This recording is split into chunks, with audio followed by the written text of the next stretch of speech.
Going to talk about the new addition to the studio.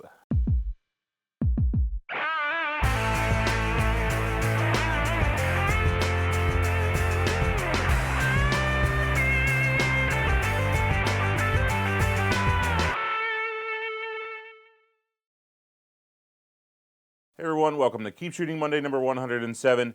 My name is Greg Cazillo from Cazillo.com. Yes, Epson sent over the new P800 17-inch printer. This thing is awesome. I ran a couple prints. I'm going to go over that in a bit. First, I thought we would start off with a little bit of news as well as the posts and questions and stuff that I had talked about last week.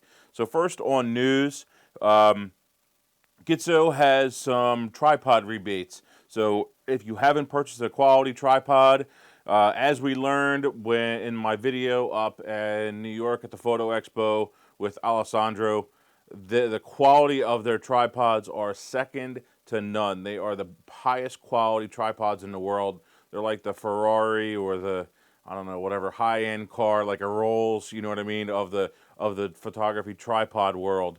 So if you want the best tripod, you need to go with a Cazillo. Check out that video with Alessandro. They talk about how their carbon is formed and that kind of thing, why they're so good. They're redesigned ball heads, and you can get up to $140 off right now with a rebate through December 31st. So that makes it gives you even more reason to check that out and to buy a Cazillo tripod. B&H Photo Warehouse Workers vote to unionize. I was surprised to read that they have allegations of working them too hard, too many hours, discrimination, no or limited training, and so that was why they had voted to unionize. It can't hurt. I think it's a good thing. It may end up impacting our bottom line in the long run, but we need the B&H overall, at least from what I have seen, is a really good company. They have good products, good shipping. They stand behind returns. I've never had any issues as far as any kind of a purchase or problem, and so it overall, I think it's good to support them. I hope no one does the boycott thing. I mean, I understand the workers need to do their thing, and they should be paid well. They should have a proper contract. They shouldn't be discriminated against. All those things. That's the right thing to do. So hopefully everyone still supports them, and good for them. Glad they're able to do that. Actually voted 200 to 88, so it was a pretty good majority. So you're basically talking 2/3 to 1/3 of whether on the yes side to unionize. So that's a good thing. That means a majority of people saw the benefit of unionizing. I'm surprised that they have 300 people working there. That's a huge number to me. And that's obviously probably not counting a lot of levels of management.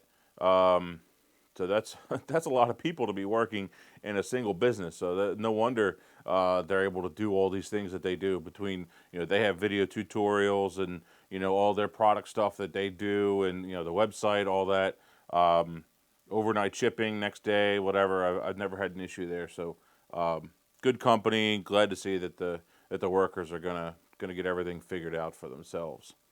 So last week, I had asked if you guys would help me out choosing your favorite one of these of this photo. I ended up printing it this week, and I made a decision. It's funny, though, because I'm looking at this, and the comments and the questions are kind of all over the board, or the replies, Max Disgust says, I like landscapes to be horizontal. J. Cruz, vertical black and white. Butch says, especially like the first vertical crop. Jen's bottom left. The comments are just all over the board as far as, there wasn't a big real consensus of which one was the favorite. Lance said sepia horizontal. Then another one says horizontal cyan from John. Ji Lee, I'm guessing I'm saying that, full horizontal untouched. Horizontal was sepia, so there were 2 votes for the sepia. Jim M said, which is interesting, this is actually a good comment. A really great shot. Horizontal crop works better as it relates to the dock's general shape, complements the water-land interface shoreline features, and shows off the jet contrails.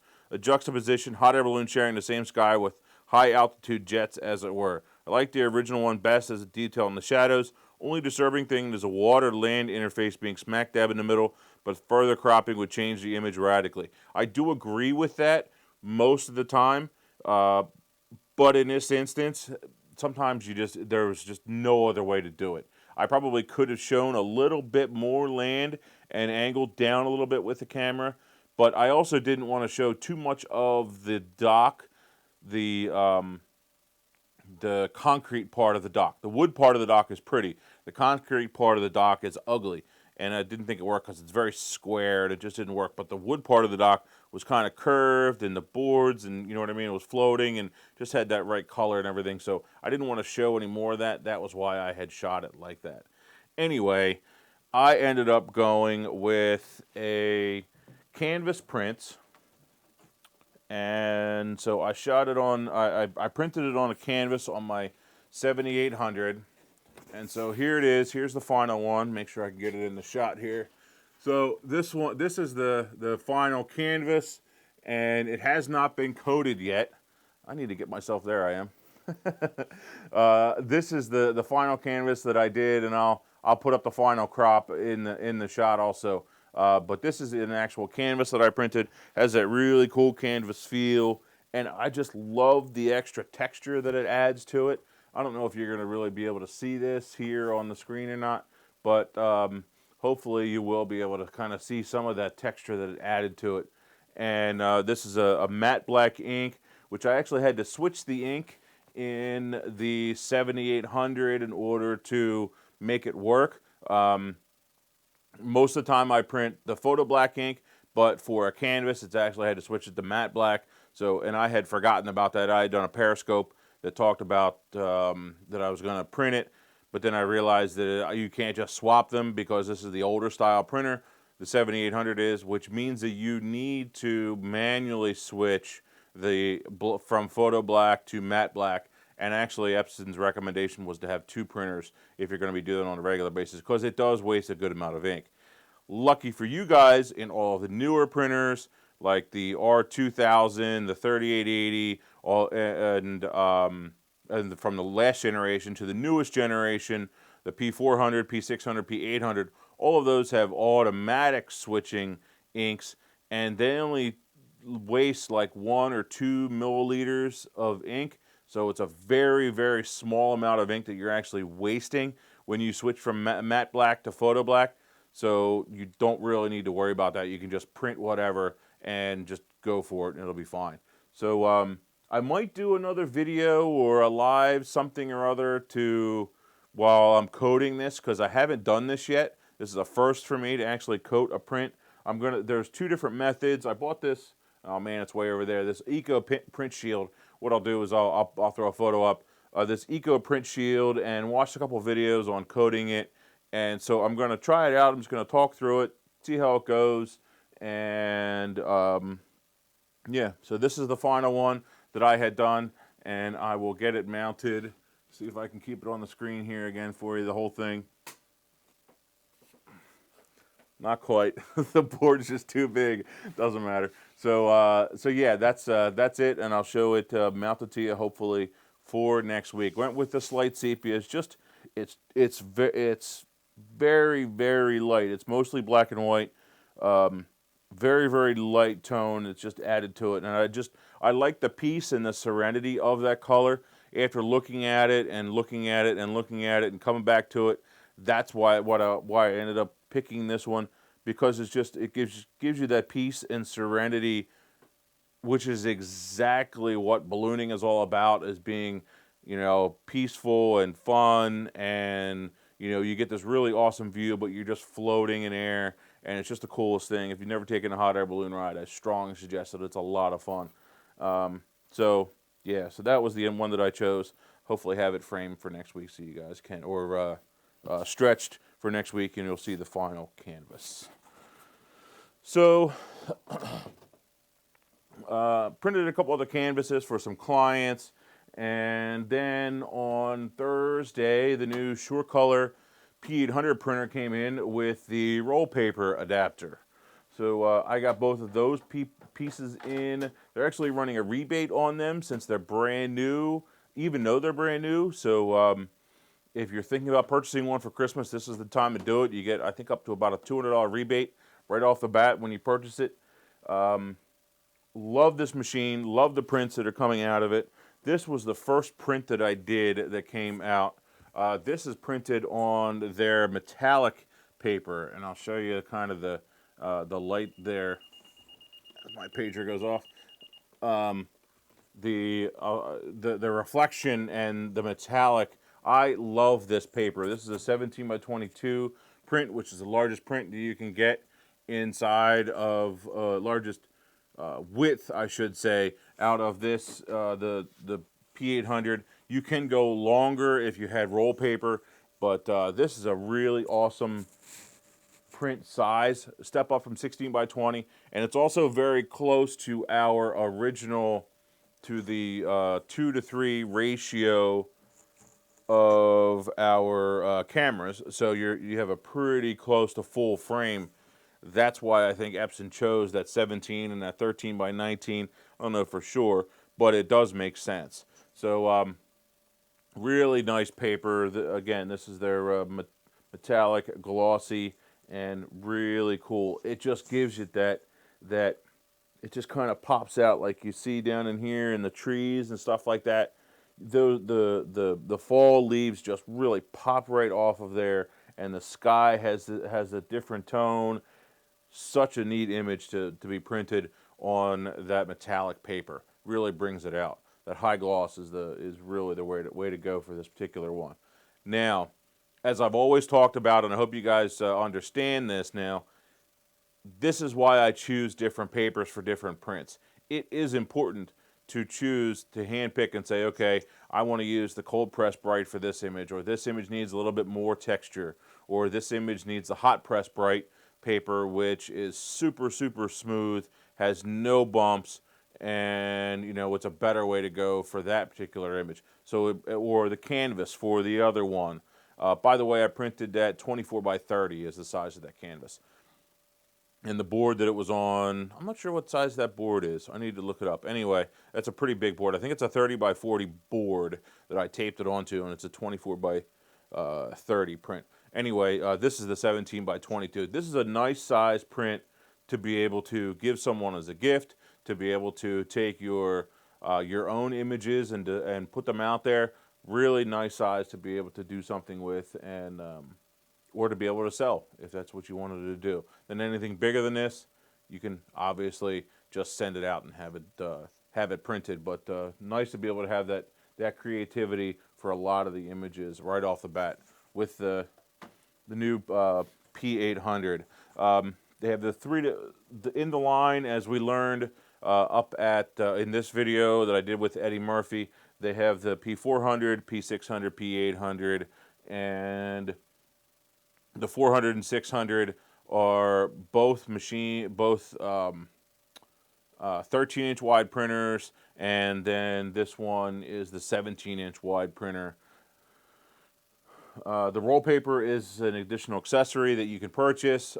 Most people aren't going to really need it, but if you do want to print larger panoramics, that kind of thing, then you're going to want that accessory in order to hold that paper properly and hold that roll so that it's in there correctly, and so that's what that's for. Printed a few prints with it. This thing is so quiet. Could not believe how quiet it is, especially compared to my older 7800 that's sitting in the same room. It's right there, which you've seen in other videos. It's right there. It's surprisingly quiet. I couldn't believe how much quiet it was. Like, when I do this video, I'm going to have it printing on the desk in front of me. I'm going to do a full review video, and then I'm going to be doing a full Photo Academy set of tutorials with this printer, showing off what you can do with it, and then printing in general, choosing paper profiles, printing out of Lightroom, printing out of Photoshop, all those things and actually working with this thing and making it work. Anyway, super quiet. Super quiet. Probably less than half of the noise of the 7800. And when I'm talking, you probably couldn't even hear it. I'd probably have to put my mic right up against it for you to even be able to hear it. I had a client in the studio here yesterday, and no issues having any kind of a conversation. You could sit it right on your desk, be on the phone, wouldn't even notice it going. So that's really awesome that they did that, and they took that one little thing up to the next level. Not to say that the 3880 or the R2000 or any of those printers are loud at all, but this one is just getting whisper quiet. I love the touchscreen that's on it. Nice big easy to use buttons. If you do buy one, when you're unpacking, make sure you do not try to open this compartment because it's actually locked. This compartment right here, you might see some tape that's folded up inside of it, the blue tape that comes on it, the packing tape. Do not try to open that compartment because you're going to break it. You will not be able to get those last couple of pieces of tape off of it until you turn it on and it asks you to put in the cartridges. It was nice. I actually was recording the video for the first start of this and for starting it up and getting it going, that kind of thing, for the review video. And I had tried to put some of the cartridges in the wrong holes, and so I wasn't looking close enough that I was trying to put, I think it was the light magenta in the regular magenta slot, or maybe it was yellow, it doesn't matter. Anyway, I was like, why is it not going in? Well, you know what I mean? And I looked at it again, and it was the wrong color. So that's, it's basically going in the wrong slot. So it's nice that they've got them coded, and they figured all that stuff out too. So definitely going to print some panoramas on this. The roll paper adapter will allow you to save some money if you're doing production workloads. Like I'll do a couple times a year for events, that kind of thing. If you're doing a lot of production, this thing would be great. The only issue is that there's no cutter on this machine, which isn't the end of the world because you could just sit it on a desk and have a cutter right in front of it and then cut the prints as they come out. Do one cut and then you have a couple kind of spooled in front and cut as they're coming out. So that's not the end of the world either. I don't think that's a big deal. But that's why you have the higher end machines like the 7000 and the 9000. Those have the big cutters because they're higher end and they're real for big production and for large prints. So overall, really excellent machine. Love the extra refinements. I'll have the new video coming up, the review video coming up, hopefully in the next week or so. Get that posted, along with some of the papers that they sent over. Still waiting on profiles for those legacy papers that I had gotten up at the expo. Once I have those profiles, then I will get, because those papers actually aren't out yet, not released to the general public yet. That's why the profiles aren't available. Once I get that, then I will be doing some more tests on those papers, and I'll just lay out a bunch of different papers and print on a bunch of different stuff so you can see all the differences, and hopefully I'll be able to illustrate those differences with lighting and camera and all that stuff, because it's going to be tough to really be able to see that, but I think it'll be worthwhile at least to do a little bit of a test. I believe that is it for today. Would you guys do something different with that print? I'd like to know with this guy. Would you guys do something different with this? I'd like to know, obviously, besides the editing comments. Would you have printed it on something else? Would you have done something different with it? I'd like to know what your comments are. Maybe also let me know what your favorite paper is. If you do have a paper choice, like my main one is a luster for a majority of like regular prints, regular stuff. But for a lot of specialty, other stuff, and photos that I reproduce for other people, then I will quite often choose the paper type for what they're actually doing with it and how they're printing and what they're going to do with it, where they're going to hang it, all those things. I'll be more specific about that stuff. So let me know if you have any comments or questions. Love to hear them as always. Thank you very much. Keep shooting. See you.